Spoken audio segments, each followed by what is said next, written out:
骑鸟。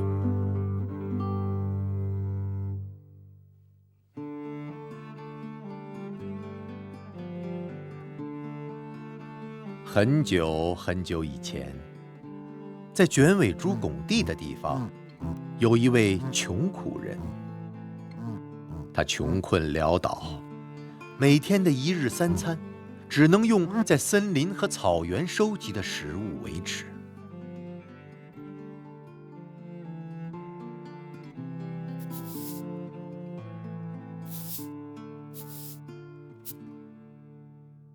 有一天，他打鸟的时候，抓到一只挺漂亮的乌鸦。乌鸦跟夜晚一样黑，但它的羽毛跟星星一样闪亮。穷人把它带回家，孩子们高兴地把它放在鸟笼里养着。乌鸦逐渐长大了，后来变得越来越驯服。它甚至会去吃别人手里的食物，也会在房间里自由地蹦蹦跳跳。有一天，来了一个迷路的流浪者，他看了看乌鸦，把它放在手里，无意中看见乌鸦的翅膀下似乎写着什么。左翅下面写的是：谁吃了乌鸦的肝就会成为国王。另一只翅膀下写的是：谁吃了乌鸦的心，每天枕头下就会有3个金币。谁还不想成为国王啊？流浪者下了决心，一定得吃上这只鸟的肝。穷人也看见了这些文字，但他不认字。他问流浪者，上面写的到底是什么？太遗憾了，他说道。2天后鸟会死掉，你最好把它杀了。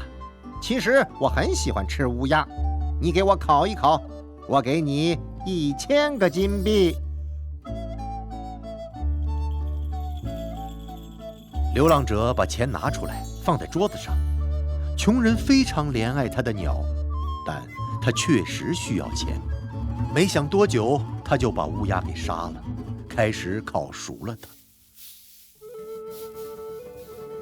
在烤鸟的时候，他从厨房出去了一小会儿。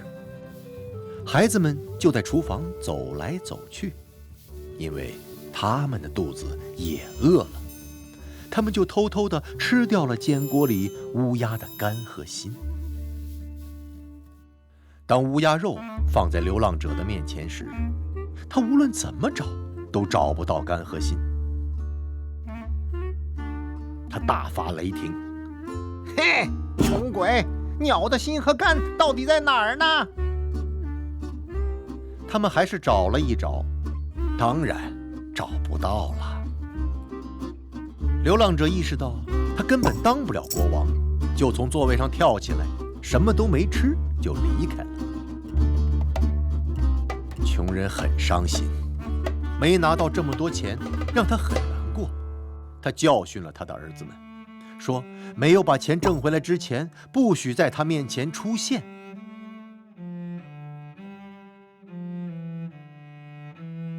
2个儿子很伤心，不过他们能做什么呢？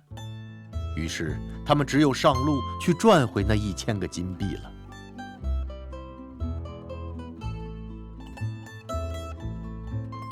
他们悲伤地走啊走，一路走到天黑，走到了大森林。他们决定留宿一晚。当早上醒过来时，他们遇上了一位士兵。士兵告诉他们去城市的路，他们就直接上路了。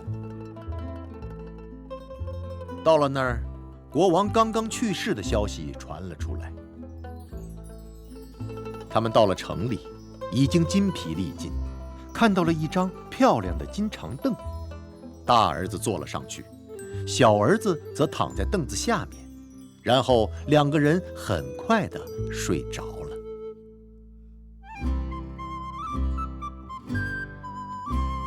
当他们醒过来的时候，一群人围着他们，高呼万岁。他们被带到了王宫里，然后吃了乌鸦干的儿子被选为国王。因为按照他们的习俗，如果谁不知道国王死了，并且躺在金长凳上，谁就被选为国王。一直以来，他们的7个国王都是按照如此规定选出来的。大儿子就这样成了国王，从此他们过上了无忧无虑的生活。大儿子成了国王，而小儿子则每天早上都能从枕头下拿出3个金币。与此同时，父亲很后悔把2个儿子赶出家门，他就上路去寻找。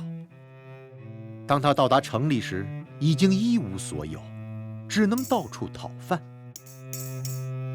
他也进了王宫，国王立刻认出了他，然后赶紧去找他的弟弟。小儿子听说后也很开心。2个兄弟一起拥抱了他们的父亲，他们当然没有生他的气，不过他们有点看不上父亲穿的破衣服，他们就带他去找鞋匠和裁缝，给他做了漂亮的衣服和靴子，也让他留下来和他们一起生活。如果他们还没有死的话，现在还幸福地活着呢。